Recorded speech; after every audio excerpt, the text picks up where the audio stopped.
And we're off. Apparently, some people like it when I start off the podcast by saying, and we're off.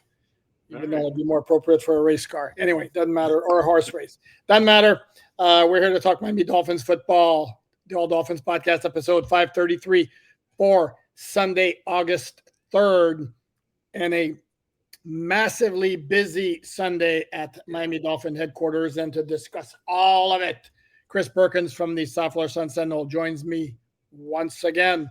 Chris Perkins, as I always say, before I start, I'm going to do it right this time. Please like, subscribe, especially if you like what we provide here on the All Dolphins podcast. Chris Perkins, South Florida Sun Sentinel. How are you, Perk? I'm good, man. I'm good. I'm fired up. It's 10 practices. Training camp has been very newsy, and we're going to talk about it right now. Very well done. I like Look that. At that. And we're heading into preseason opener week. With it, first depth chart of 2025, and head coaches hate it when we publicize the depth chart, but guess what? We're going to do it anyway. Okay. Having said all that, as I said, a massively busy Sunday at Dolphin headquarters, and it started before practice began at 9:05, and I'm not even sure exactly where to start. I guess I'm going to start with the roster move. That's always the news. The Dolphins signed tackle, I hope I'm pronouncing his name correctly, Jermaine Iffy, former first-round pick of the Seattle Seahawks, who was one of not 5 offensive linemen the Dolphins tried out on Saturday. The other ones included veteran Chris Hubbard, as well as Zach Bailey, David Sharp, and Yadnika Just. More than likely, this is for depth purposes, training camp reps. Iffy started 7 games for the Cleveland Browns in 2024, went unsigned as an unrestricted free agent. Could he make the roster? Possibly.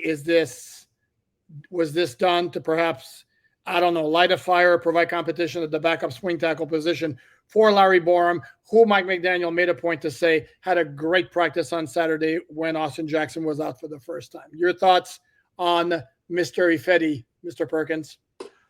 Bring him in, see what he can do. I don't, I wrote today that I'm starting to get more faith in the Dolphins starting 5 on that offensive line. I'm thinking that they can be good, but the depth, they've got to stay reasonably healthy. I'm not convinced on the depth at all. I think the depth, I'll say it again, I think the depth is the worst that it's been in the McDaniel era.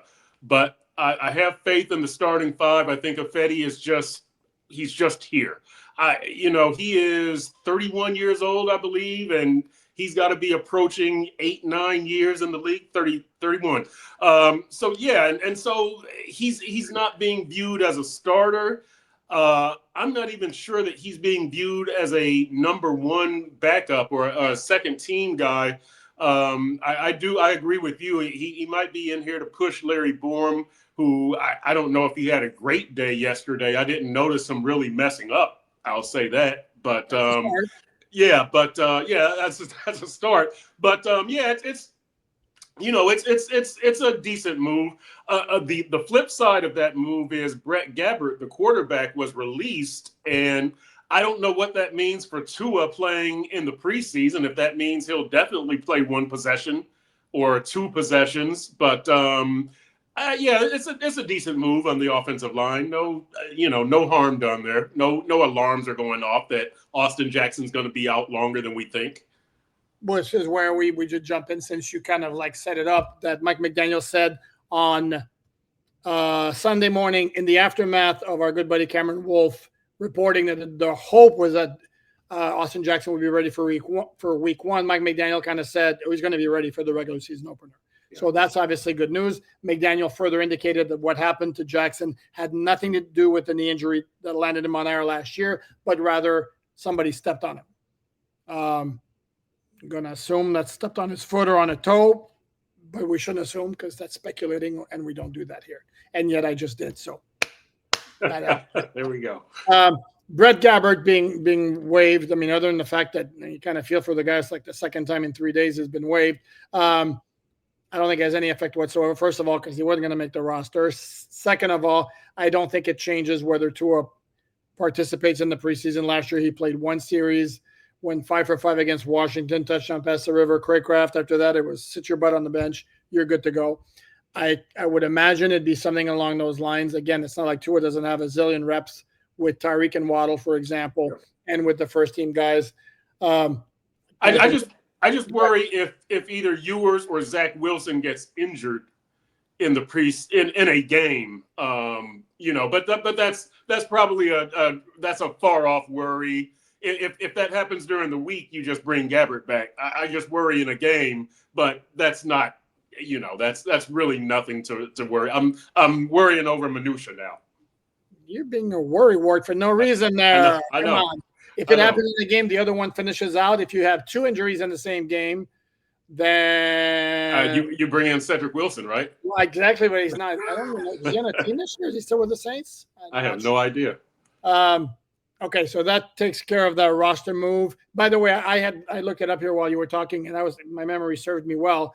He played. You should know this because you're Mr. Texas guy. He played at Texas A&M, just like another former first-round pick from Texas A&M. The Dolphins brought in, I think it was last year, 2 years ago, and that kind of flamed out. I'm going to butcher his last name. I apologize in advance. It was Cedric Obui. Yeah. The offensive tackle. Yeah. Right. Same deal. Yep. Okay. Next case. Good news regarding safety. Ifatu Melifonwu removed from NFI, back at practice on Sunday. Not surprisingly, his first practice did virtually nothing beyond stretching and some individual drills, position drills early on. Certainly no team reps, which is not unusual for a guy in his first practice. And it's the same for Iffy. Didn't take part in any team reps, probably because he knows nothing about the playbook so far. He just got here. So just the fact that Melifonwu finally is back at practice, that's good news. Now the Dolphins have 2 guys remaining on injury lists, the pre-training camp injury list. That's Liam Eichenberg, who's on PUP, who I did not see on a stationary bike Sunday after I saw him Saturday. And then Darren Waller with the never-ending enigma of exactly how long it takes to get into quote-unquote football shape. Yeah. It's a crazy thing. I'll say this about Waller. It's a crazy thing. I'll say this about Iffy. And I'm kind of starting to like the safety depth. And we know that Iffy just returned. Ashton Davis was out. Elijah Campbell was starting alongside Minkah Fitzpatrick, but every day we see Jordan Colbert and John Saunders Jr. making more plays.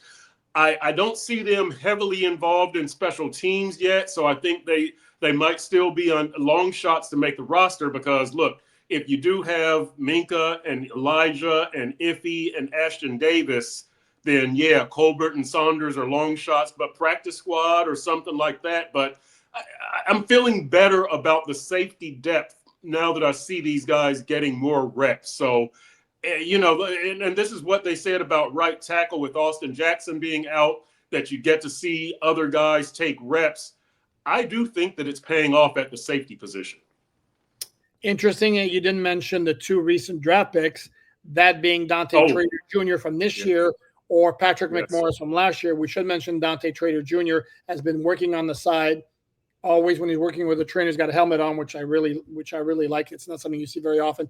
Today, he went onto the field during a particular position drill, talking to Anthony Weaver. He didn't do anything else.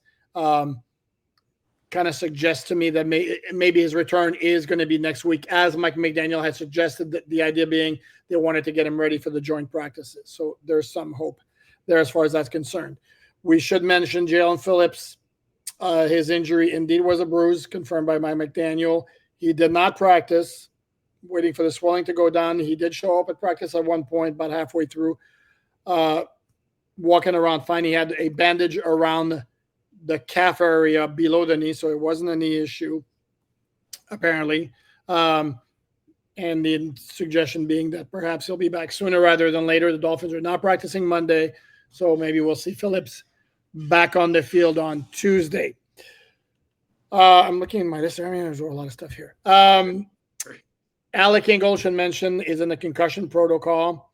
This was a drill where the Dolphins offense was backed up against the goal line, maybe the 2 or the 3 yard line. They did a running play where, I guess, like you, I'm going to imagine, I was focused on the pile at the line. All of a sudden I look over and I see Alec Ingold is not getting up. He's on the ground. He's face first, and immediately Tyreek is going over there, and Tyreek is like signaling the trainers to come over and quickly.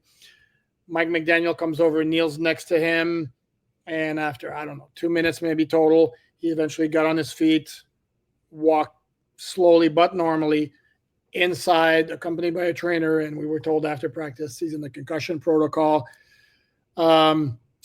With the concussion protocol, certainly will not speculate exactly how long that's going to keep him out of practice, which is not relevant right now.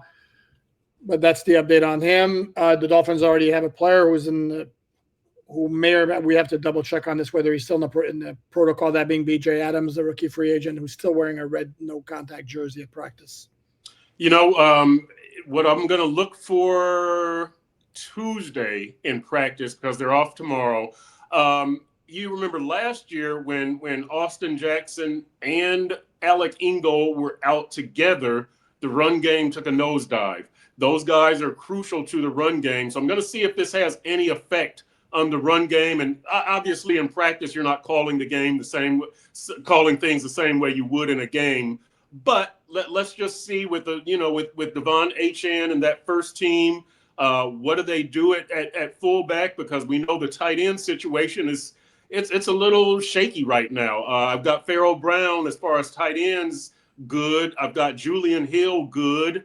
After that, there's Tanner Connor, but he doesn't block that well. So the run game without Austin Jackson, without Alec Ingold, and Julian Hill's blocking has been so-so. I want to see Pharaoh Brown, I trust, but I want to see what the effect is on the run game.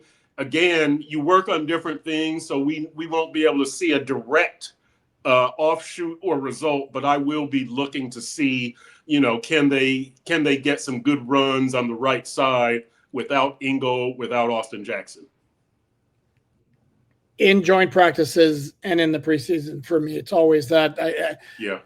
Oh, yeah, we'll get some joint practice. That's right. Yeah. Correct. I have a hard time evaluating the running game in regular season practices. Pardon me, in training camp practices, when it's just the Dolphins.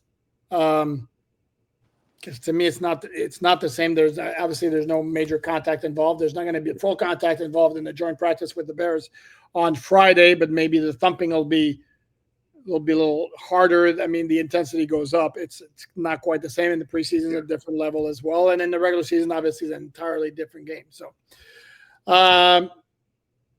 okay, before we get to our practice observations, the other interesting story coming up before practice started involves, could I call him a fan whipping boy? I mean, if he's not, he's close to it. That being Cam Smith, the 2023 second-round pick, who's now been sidelined for, 2 or 3 days after wearing a compression sleeve on his left or his right leg. It's one of the two.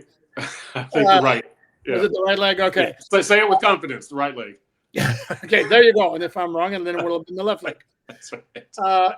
And Mike McDaniel was asked about his status, and his comment was as close as you get to Mike McDaniel ripping a player. And I have it up right here. He said, "This is a story. We're all awaiting his ability to stay on the field. Every time there's a setback, we're trying to assess, but he's got to stay on the field to continue to develop. I like the stuff that he's doing when he's on the field." I mean, if that's not like a from Mike McDaniel, I don't know what is. Yeah, because Mike is, as you guys know, Mike is a very up with people participation trophy. We're going to build his confidence, and this was like neutral. And right, I agree that if Mike McDaniel is saying neutral stuff about you, that's like, Flo or Fangio ripping you. So it's a very interesting dynamic with Cam Smith, with Chris Greer at the end of the season in January. What was the quote was something to the effect of, "We can't hold his hand any longer." And now you see this, and so it's very ominous words for Cam Smith. Yeah, and it's a combination of there's a lot of injuries, and there hasn't been anywhere near good enough production when he's out there to like make you overlook the fact that he's injured more often than not. It's always something. And at some point, I mean, we have a story up on Miami Dolphins on SI.com where basically the question is time running out? And he's a second-round pick from just 2 years ago. It's going to be awfully painful to just say, okay, that's not working out. There are no financial really considerations here. He's got no guaranteed salary, and he's got like $1.1 million of signing bonus left that'll be spread out over the next 2 years if the Dolphins decide to move on. So it's $550,000 of dead cap space, which is nothing. So if we're going strictly based on merit right now, I can think of 5 or 6 or not, if not 7 cornerbacks who have outperformed him. I have a hard time coming up with anybody if we go purely based on what we've seen off-season, start of training camp, who you would list behind Cam Smith in terms of production. Yeah, and especially based on draft position, expectations. And here's the other thing with Cam Smith, and correct me if I'm wrong, Poop, I don't see him playing a lot of special teams, and that's throughout his career. And so, yeah, he's either cornerback or bust, and that's not a very safe position to be in right now. No, and it's like right now, if you ask me like purely on what I'm seeing, I'd take rookie free agent Ethan Robinson over Cam Smith. I'd certainly take, obviously, Storm Duck and Kendall Sheffield. And by the way, if you haven't seen my tweet, Storm Duck is cut this year. I mean, damn. Yeah, he is. Storm Duck. Sorry. No, I even Cornell Armstrong plays special teams. Cornell Armstrong. Yeah, I mean, Cam is with no special teams. Cam is in real. It's a very, very slippery slope for him. I just don't see a good way for him to stay on the roster right now, aside from being a second-round pick. Okay, I'm looking at his stats right now. He did play special teams, so I guess you and I are both wrong. Okay. So, shame. Go ahead. How many snaps? How many snaps did he get? Come on, go ahead. Spike yourself, Perk. Come on. All right. There we go. This is a family show, by the way. You can't say that. Spank your hand. Oh, sorry. Okay. Oh, okay. Yeah, the hand. Jesus. Put your mind right, Park. Come on. I'm just saying.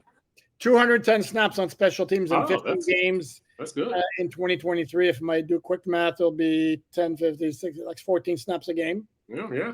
And in 2024, 55 special team snaps in 6 games, which is a little bit more than 9 snaps a game. So there's a little bit of special teams. Yeah.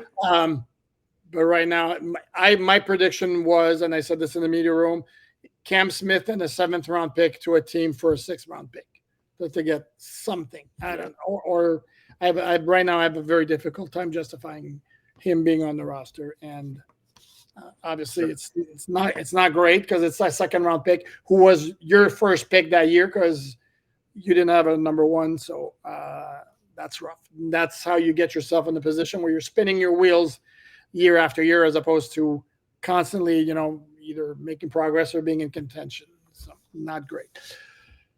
Okay. Guess we could start with the practice recap. Anything you want to mention about the post-game media availabilities, which today were Aaron Brewer, Willie Gay Jr., Storm Duck? No, not really. All of them were pretty engaging. Storm is very low key, but they were all pretty good. They said good things. They had some information there, I thought. Okay. I do want to mention it was Storm Duck who wore the orange jersey, and apparently there are a lot of media members who are in their feelings because Willie Gay Jr. hasn't had the orange jersey yet, despite being very productive, always around the ball. As Mike McDaniel mentioned, he's got like 2 picks, has his hand on 3 other balls.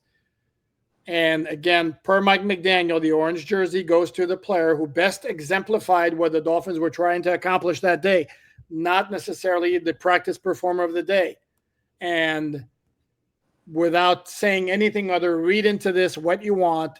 Generally speaking, they're established players, established veterans who have been on the team who get the orange jersey. I don't recall the last time it was a newcomer on the team who got the orange jersey. But Willie Gay deserves the orange jersey by any metric. Like he like the dude is getting sacks and pass breakups and interceptions every day. How does that not accomplish the goal of what you're trying to do that day? I don't. What if he's missing 3 assignments every practice and we just don't know it because we don't know what his particular assignments are? I guess, but I mean, I would find that very hard to believe. unless he's out there freelancing, and then I don't see any punishment for it because he's always out there with the second team. Like, put Shannington. Oh, I shouldn't have said. Erase that. Where's that thing? From the movie. Yeah. Men in Black. Men in Black. Right. Men in Black. That's it. Yeah, that's what we needed. Willie Gay should have had that orange jersey by now. This is But again, I'm not wrong when I tell you it goes to usually to established veterans working with the team. It does. No, you're right. You're right. Save for Storm Duck, but yeah. Well, Storm Duck was on the team last year. It was on the whole year. And the other guys who have gotten it is Chop Robinson, it's Tua Tagovailoa, it's Devon Achane, Jalen Phillips, Jalen Waddle. Jalen Waddle got it. There you go. Tyreek hasn't gotten it. No. By the way, we should mention. Oh boy, here you go. Not a story until it becomes a. We got to mention it. It's not a story until it becomes a story. Yeah. But after saying a lot about now he's going to be on his P's and Q's on time for stretching. It's important to be there for his guys. Again, he wasn't there for stretching today. It's so Tyreek. It's so Tyreek, isn't it? That's why I'm just saying. It is so Tyreek. Oh. But again, at some point, it's going to be like, his words are on the record. And at some point, one of us, first of all, is going to ask Mike McDaniel saying, right, okay, is this okay? Is this acceptable? And of course, he trolled, or I'm gonna suggest he trolled when he said the reason last year he was always late for stretching was because he was checking out what BS some of us, probably Perk more than anybody else, was putting out. I'm kidding. I love you, buddy. Yeah, I'm a Tyreek fan, actually. Yeah. And I think you and I are in the same boat as having been on record as saying many times he's the most important player to make that an offense what it is. Are we bothered by this? Tyreek's gonna Tyreek. No, I'm not bothered by it. If Mike McDaniel puts up with it, why should I protest it? That's a good point.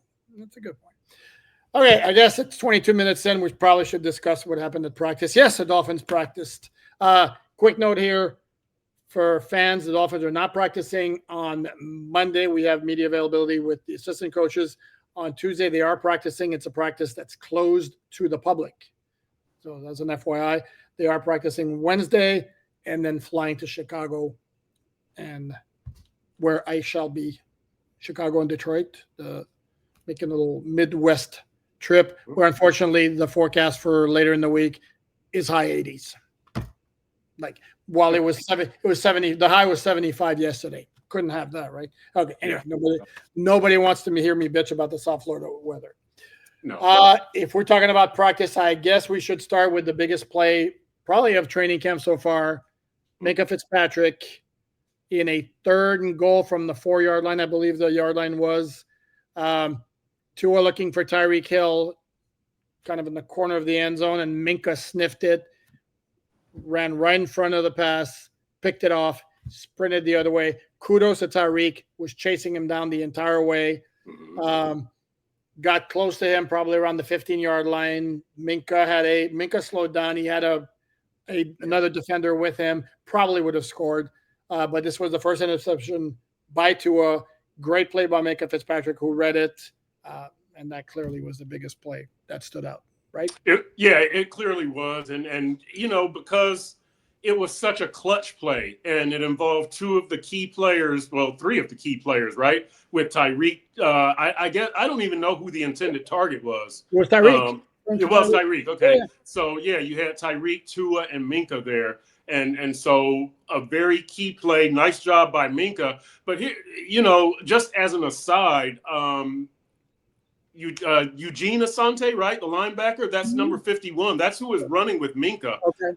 I don't know why he was on the field in a goal line situation. Good for him. Good for him. Rookie free agent. Right, correct. So good for him being on the field in that situation. I don't know where he was playing or who he was replacing, but that speaks well for the undrafted rook. But huge play, potential,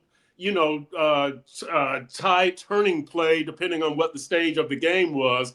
And I'll say this also, that we still saw some more of those blitzes today where the safeties and corners came in unblocked. I asked Aaron Brewer about it, and he was saying, it is a big deal, but really it's not, because in training camp, the defense is dialing up certain things and they're trying to work on things. So he was basically saying, as long as the Dolphins win, offensive or defensive, it's a team win. I just want to see some better communication. I know that, it's the offense might be working on something totally different, but these guys are coming in unblocked. So that's my little 2 cents on that. But huge play by Minka, and you like to see Minka make a play like that. Yeah, and if you mentioned the blitz, we got to talk about Mike Hilton, who had himself a nice day of practice, had 2 very big plays. One of them, he came in untouched on, I want to say it was Quinn Ewers. The play, this was a play where the play continued, and then Ewers threw a touchdown pass to Theo Weiss Jr., who, by the way, we keep mentioning his name. That dude's a player. He had another play beyond that, forgetting about catching a touchdown pass, which really wasn't, because it would have been a sack. But this was it was a play, I forget the circumstances. But anyway, Quentin Bell had a free shot either at the runner or the quarterback, and Theo Weiss came across and neutralized him, which, again, this is your wide receiver doing some good work blocking along with the receiving that we've seen from him. Another play with Mike Hilton was he came in on a blitz and made a beeline to the running back, I believe was Jalen Wright, in the drill where the Dolphins are backed up against their goal line. That would have been a safety. Yep. And by the way, I do want to say this, and I saw somewhere, despite the fact that he looked great in the offseason, he had that really viral video of how great he looked. I think we might want to pump the brake yet and withhold judgment so far on Jalen Wright, because I'm not feeling it.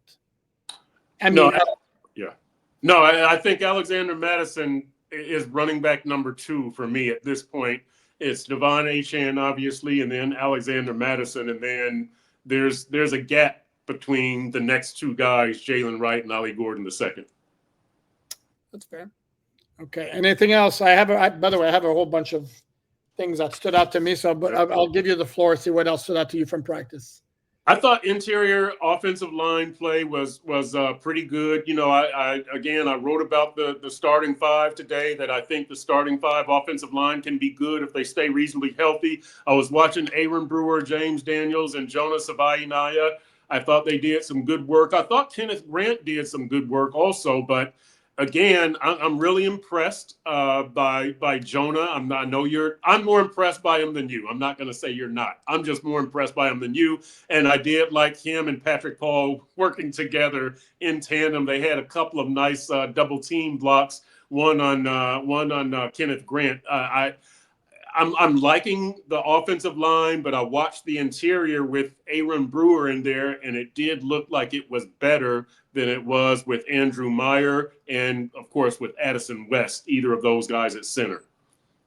We should mention, since you just threw out Andrew Meyer's name, that he left practice early, went inside, accompanied by the trainer. We're not going to I had no idea what happened to him. We just saw him right as he was walking inside the Baptist Health Training Complex. For the record, by the way, no, I've liked what I've seen from Savaiinaya. The one that I'm not totally feeling yet, understanding that there haven't been that many padded practices, and that's not where he's going to shine, is Kenneth Grant.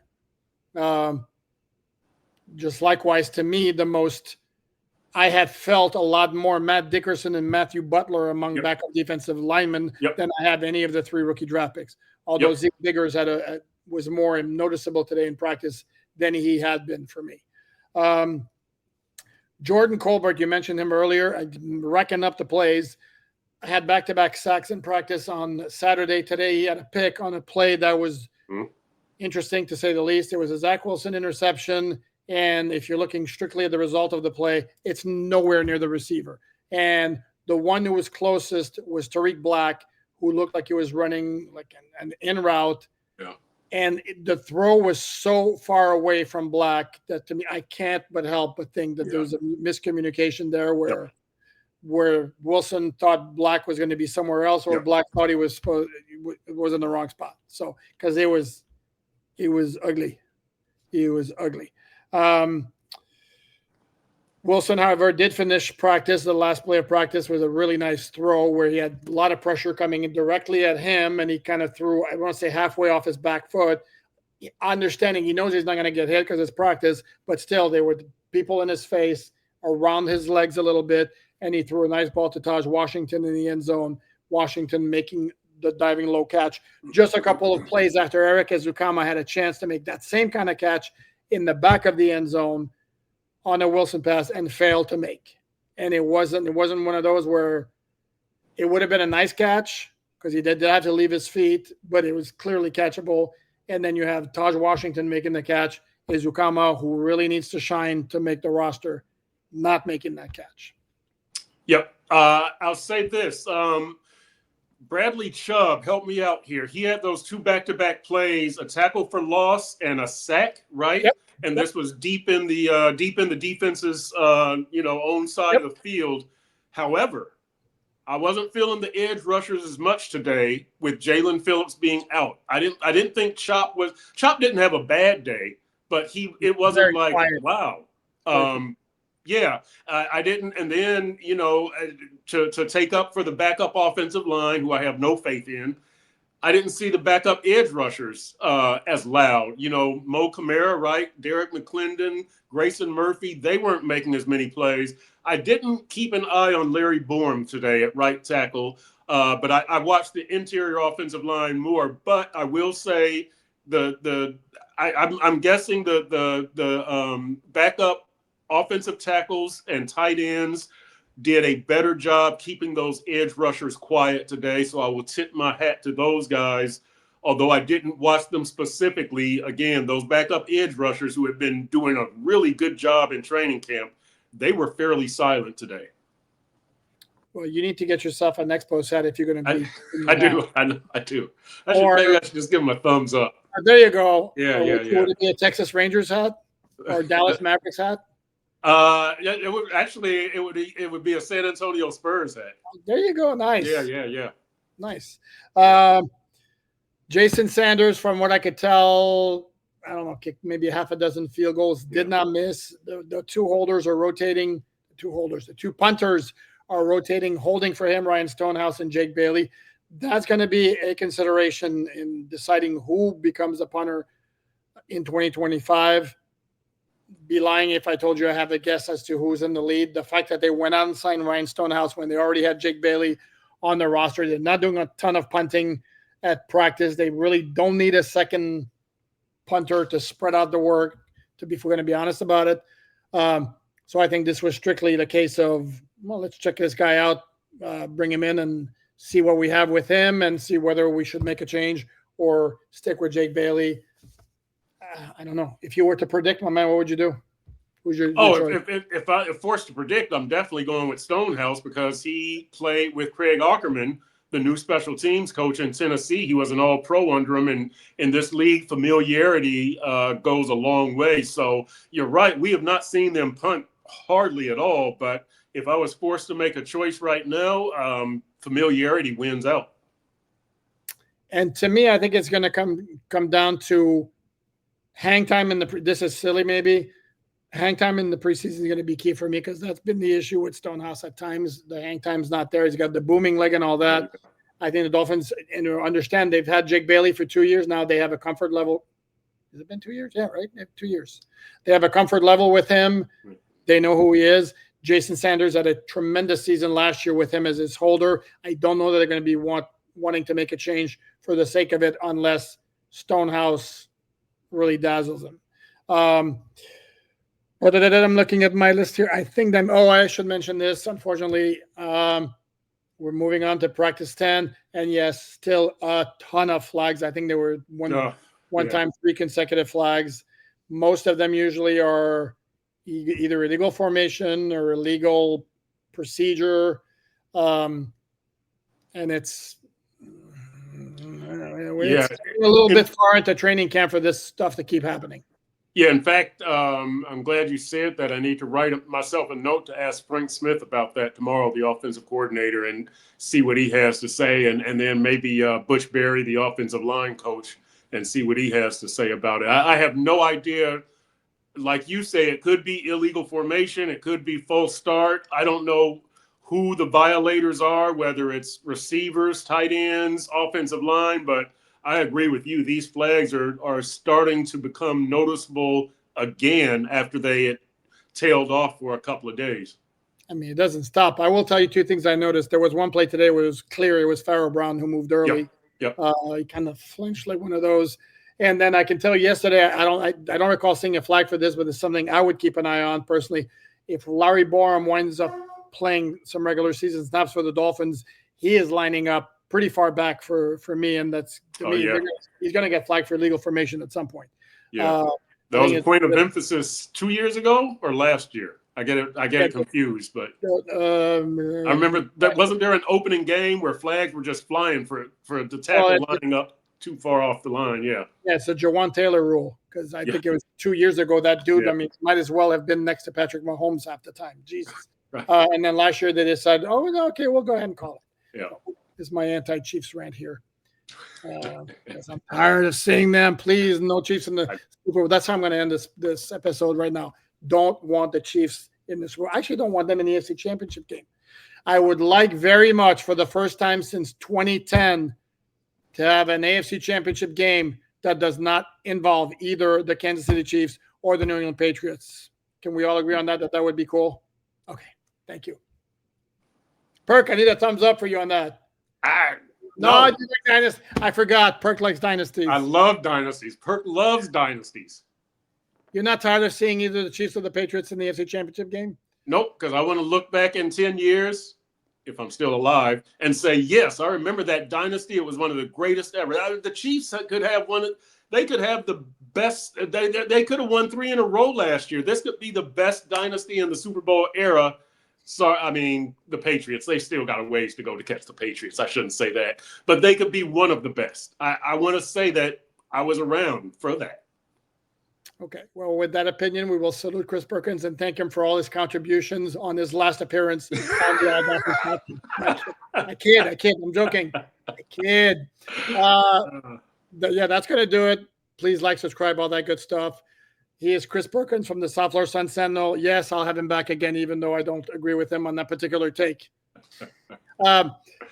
Check out his fine work at sunsentinel.com. Check out my fine work at MiamiDolphinsOnSI.com, that of my staff. Programming note, as it stands right now, I'm not planning on doing a podcast. I'm going to take a one-day break here at the All Dolphins podcast. Been going every day since the start of camp. Barring news, obviously, if there's major news, we'll do something. If not, check us out on Tuesday. Check your notifications if something does happen Monday. Monday night, however, I will be doing the Dolphins Collective with T Defense Dog, Dudley Durango, Mark Kelly, and myself. So until we see each other again, have a good one, everyone.